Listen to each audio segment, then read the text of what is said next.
Hi, welcome to Charlie Flannery Presents.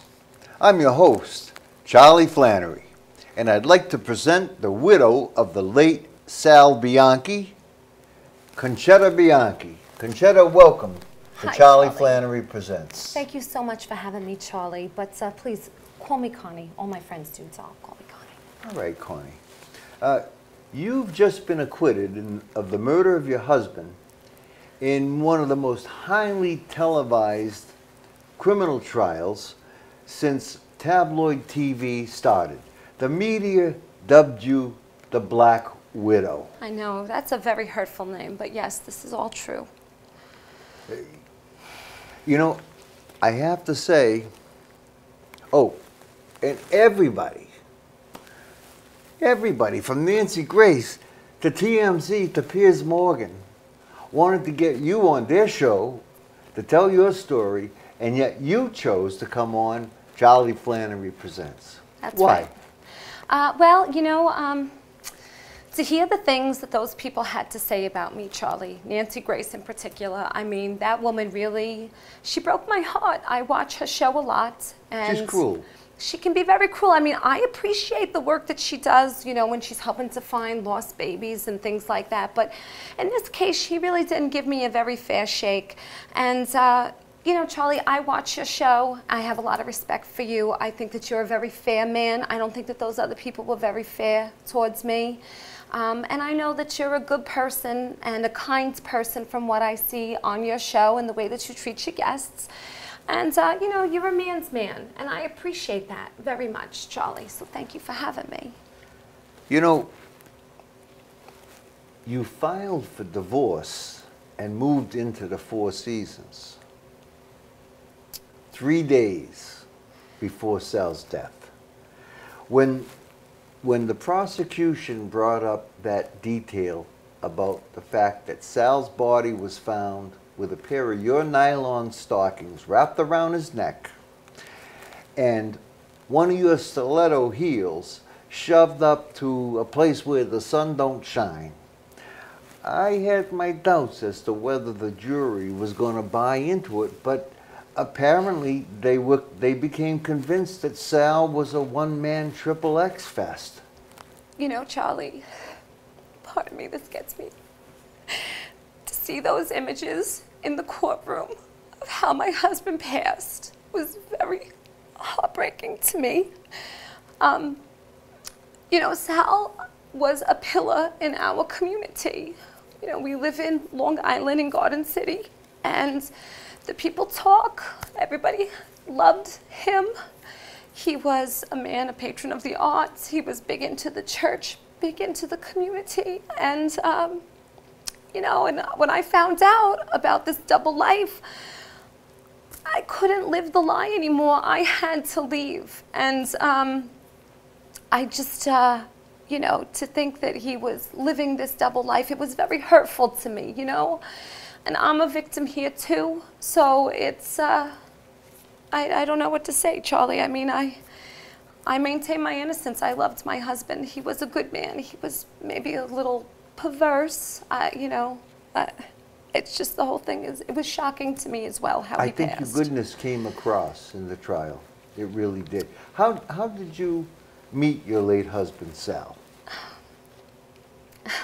Actually, it's a very sweet story. You know, Charlie, I was a professional ballet dancer. You know, I've worked my way up through the ranks. I had a very prominent career.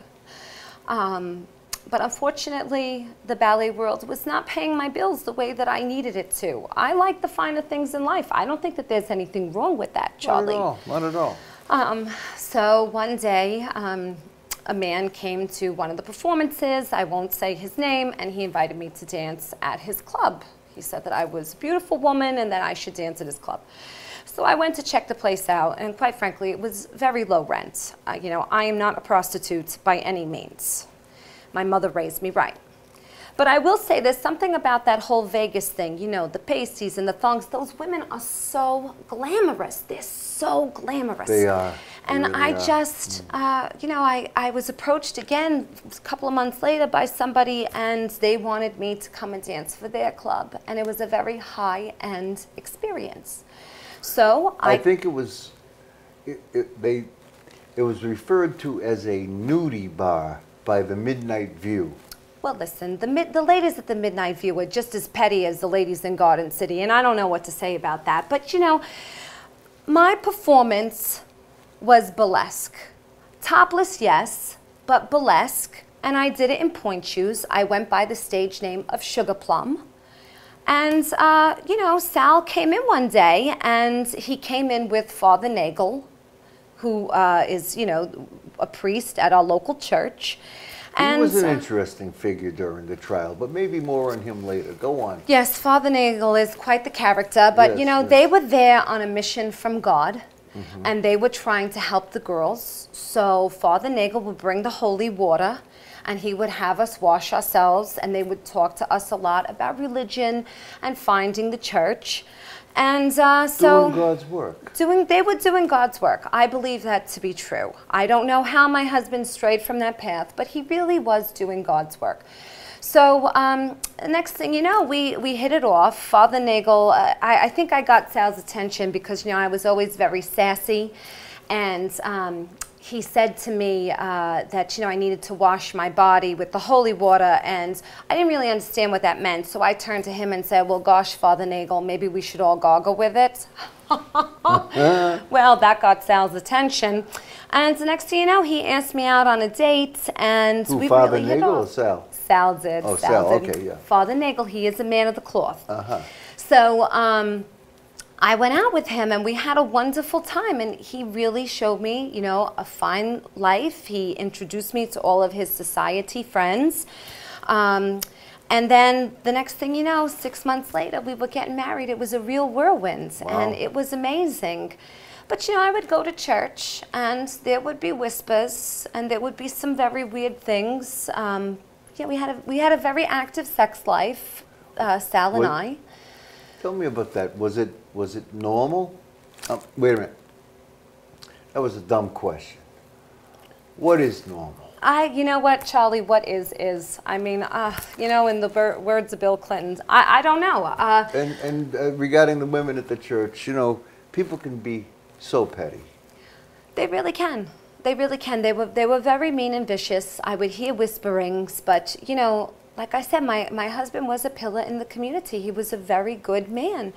I mean, yes, okay, so he came home one time with some adult diapers, and he asked me to spank him, and I laughed. I mean, in hindsight, maybe I should have given that a little bit of thought, but in the moment, I thought he was, you know, trying to be Hindsight, kinky. was that a pun? Oh, Charlie, don't be I mean, I'm sorry. I have I'm to sorry. be able I know to, you're grieving. to joke I don't and mean to move joke. on. Yes, It's I kind mean, of gallows humor. I'm trying to. I know, and I don't mean, you know, I this mean whole no thing disrespect, Connie. I appreciate that, Charlie. I mean, this whole thing has really put a damper on my sparkle. You know, So let's I'm talk not about the shy. diapers and the spanking some more. Oh, well, I mean, that really What else was there? didn't go anywhere. I mean, there was that, and then, you know, Father Nagel did keep sending home the holy water, and my husband wanted me to bathe in it. And then the next thing you know, they wanted to film me washing myself to show the other girls how to do this. But of course, as you know, it came out in the trial that they were using that for an online pornography site. So somehow my husband fell off from doing the work of God to doing the work of the devil. But I believe deep down he is still a good man. The path to salvation is not always straight. This is true, Charlie. You know, This is maybe true. he was seeking his own path in his own way. I mean, I want to give the guy the benefit of the doubt.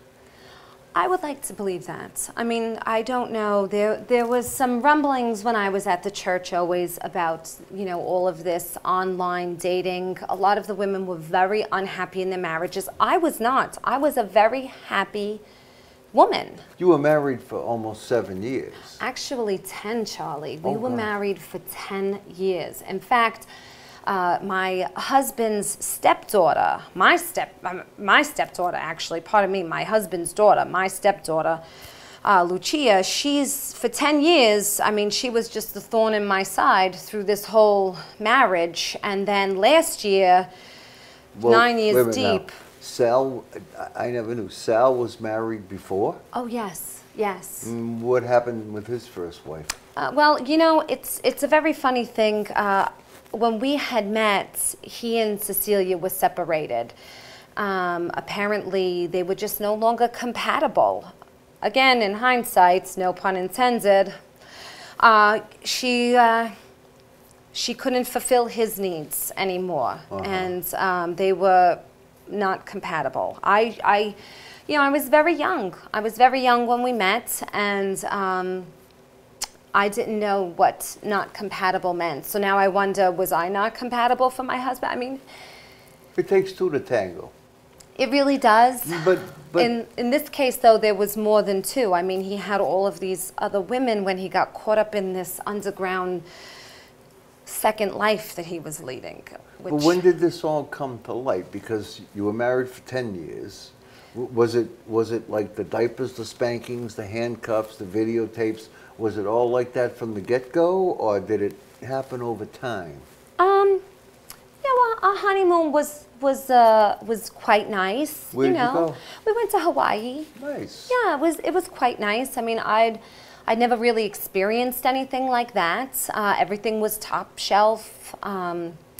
There was a little bit of risque behavior, like, you know, he liked to run around naked on the beach. But, you know, we had our own private place. I didn't think anything of it.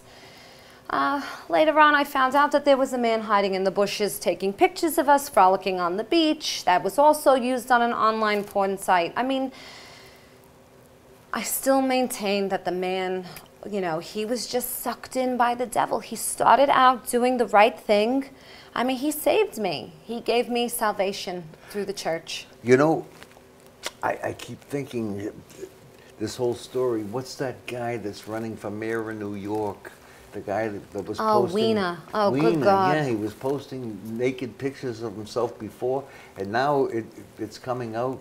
He's been doing it again. You know, it's And such... again, and I guess he says there are more people coming, so I guess Sal is not alone, you know? The Yeah. internet has created a lot of problems, you know? The internet opens up a portal of perversion for sure.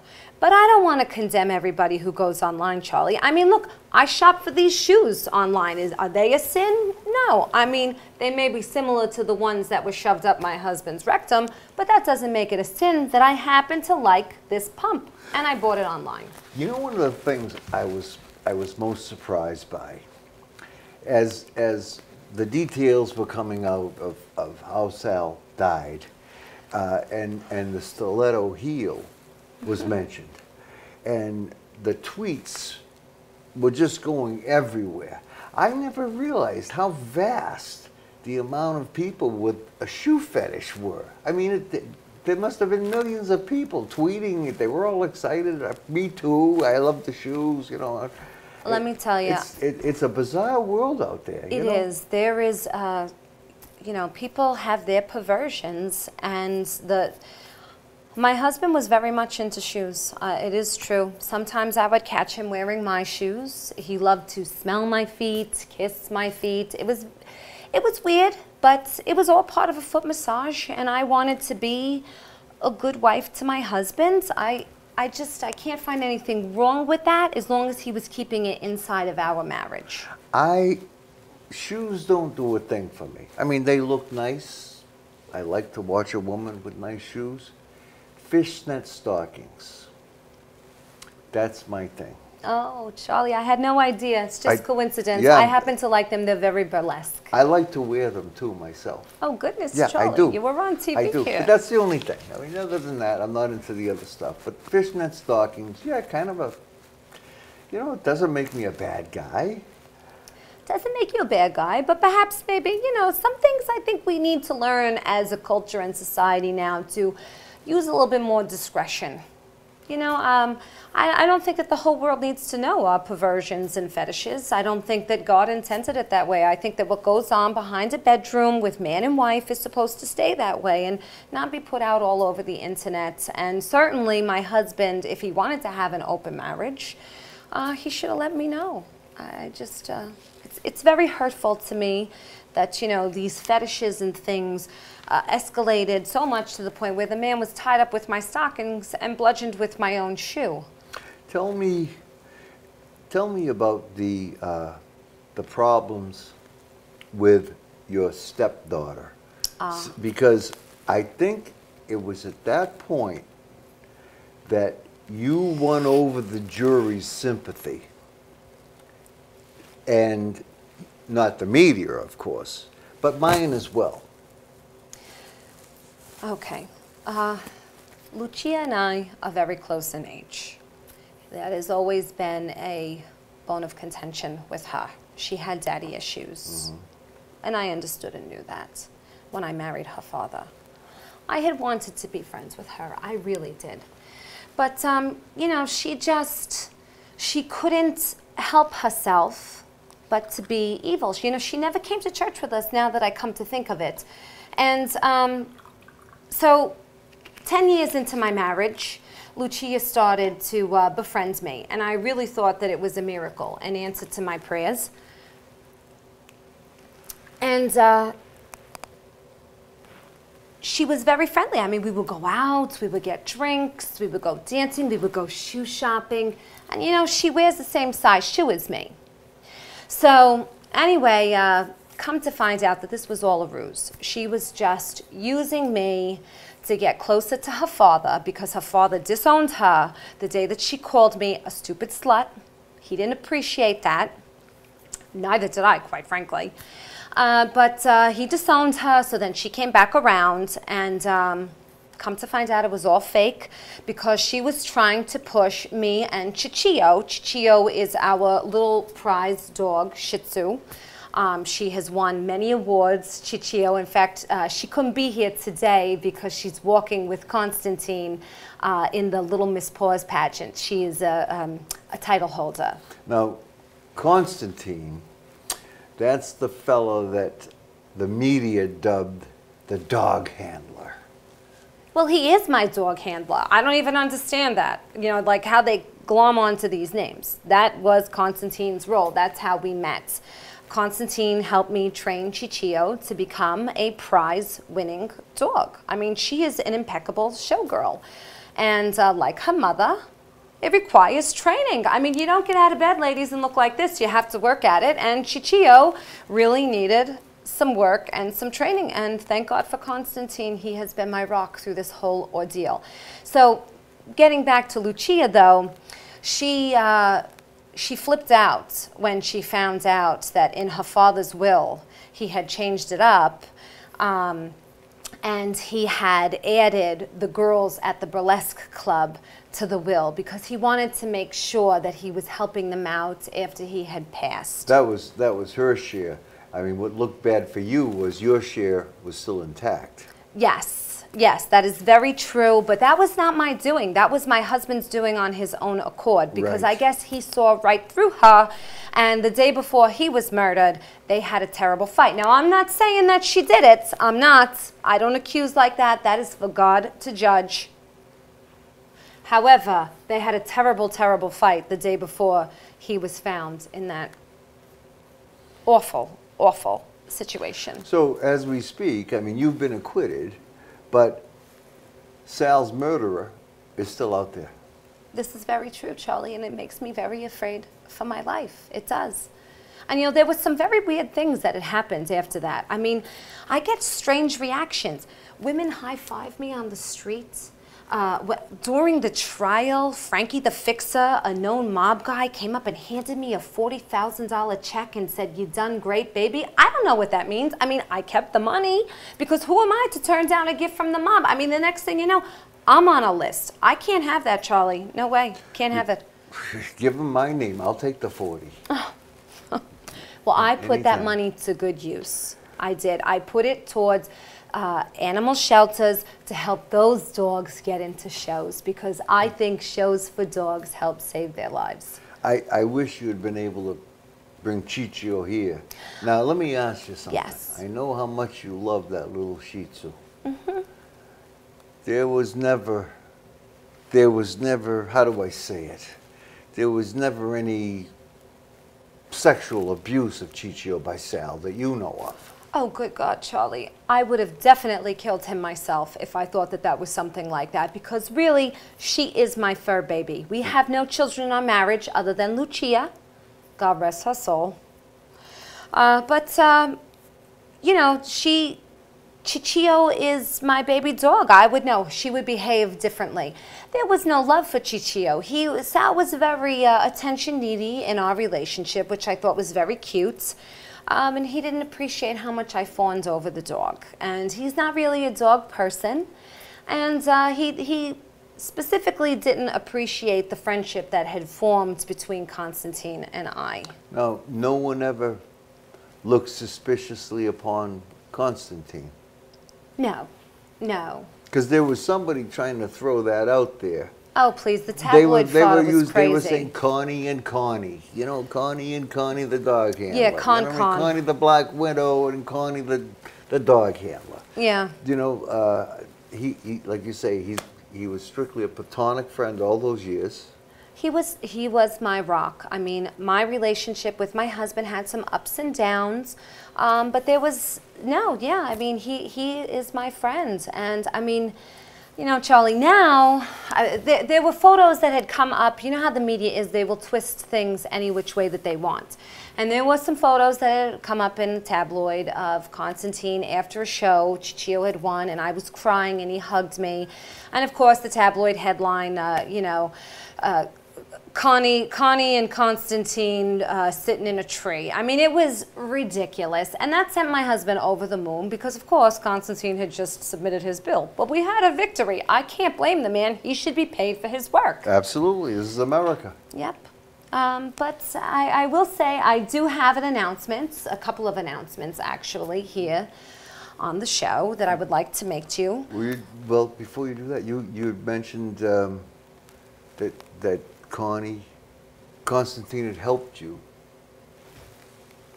pick out the casket for Sal. Yes. And this is part of my news, which, you know, in light of everything that's happened, I need to be able to move forward. You know, I'm a young, vibrant woman. Not getting any younger, though, so I got to move forward with my life. Looking pretty good, though, from here. Oh, Charlie, thank you. Looking pretty good. But so Constantine came and he helped me. I mean, a lot of my family and friends during this whole ordeal showed me their true colors. And like I said, Garden City, there's a lot of gossip and talk. And I had no one to turn to, but Constantine always believed in me. And he came, and there I was, standing in front of this mahogany box with blue suede lining. Sal really loved, you know, Elvis. And so he wanted blue suede, he always said, in his coffin. And we were standing in front of the box, and Constantine put his hand on mine. And it was at that moment, it was like the sky opened up, and there it was. This is my path. This is where I need to be. This man gets me. Here I am crying over blue suede about a man who unfortunately could not succumb to the call of the devil. And Constantine, that I knew he was the one then. It sounds like a magical moment. It was a very, very ironic but magical moment, for sure. As the coffin closed, a new door opened, and Constantine has asked me to marry him. Okay. I'm getting married. And you chose Charlie Flannery Presents to make the announcement? I did, Charlie, because I knew you wouldn't judge me, that you would get it. No, I do. May I kiss the ring? Sure, please do. Thank you, Charlie. I hope I wish have many years of luck. But the best, you and Connie. So what lies ahead? You're comfortable with money. We're very comfortable with money. You know, Constantine's family is in the restaurant business, so he has a stake in that. Plus, you know, Ciccio has been winning prizes and doing calendars and commercials. And we've got a couple of things in the cooker. We started a new production company. Oh, yeah? What's it called? It's called Black Widow Productions. I love it. Know. I love it. We figured we had to be able to make light of the situation and Sure. move forward. Sure. Otherwise, you know, you just spend your days and nights crying over what America has dubbed you. So with Black Widow Productions, I've decided that I'm going to get back to my roots a little bit. And we're basically going to do Burlesque for Jesus. Burlesque for Jesus. Yes, we're going to resurrect burlesque through the eyes of Christ. I'm very excited about this, Charlie. It's a very exciting endeavor. It sounds like more of the Lord's work. It is, it is. Did you have a song you wanted to share with us today? I actually did, Charlie. I have a song that I would like to share with you. Okay. But first, let me just show you this real quick. Oh, yeah. This is the dress that Chichio will be wearing in my wedding to Constantine. I am so excited about the flower this. girl? She is going to be a flower girl. You see, Constantine gets me. My late husband, Sal, God rest his soul, he would never have understood that. But so, in the honor of burlesque, and of course keeping it clean, because now we are dancing for God, hireable at bar mitzvahs, first Holy Communions, baptisms, weddings, because these events, you know, A bris, of course, you know, Yep. you have to be able to celebrate. We're not like those people at Footloose. We like to be able to celebrate and dance. So I prepared a little song for you. Okay, well, It's just a snippet. All right, Charlie? lay it on. All right.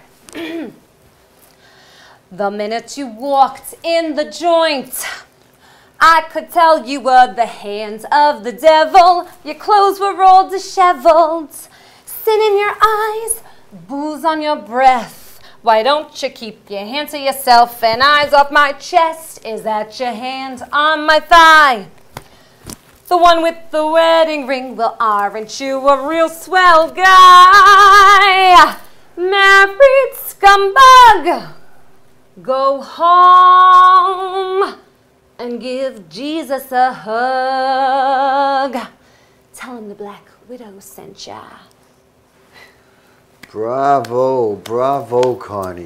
Thank you very much, Charlie. I think this is going to go over well. I think so too. You know, I've got one of my kids about to graduate from college. I think they would do well by having you. we do family parties. I mean, that's the whole thing. We yeah. want to make burlesque something that will bring the community together, not break it apart, nothing underground, nothing seedy, burlesque for Christ. You know, it sounds like a noble venture. You know, I can't believe we've gone through 30 minutes already, but Connie, I just want to thank you so much for sharing your story here on Charlie Flannery Presents today. I want to kiss your hand. Oh, thank you, Charlie. And Constantine, please forgive me. And I'd like to thank you for tuning in to Charlie Flannery Presents. Don't forget, if you have an idea for a show, send me an email to charlieflannery@verizon.net. Write in the email, be a guest. Give me a little idea of what you'd like to do, and we may have you here one day on Charlie Flannery Presents. Until then, be safe.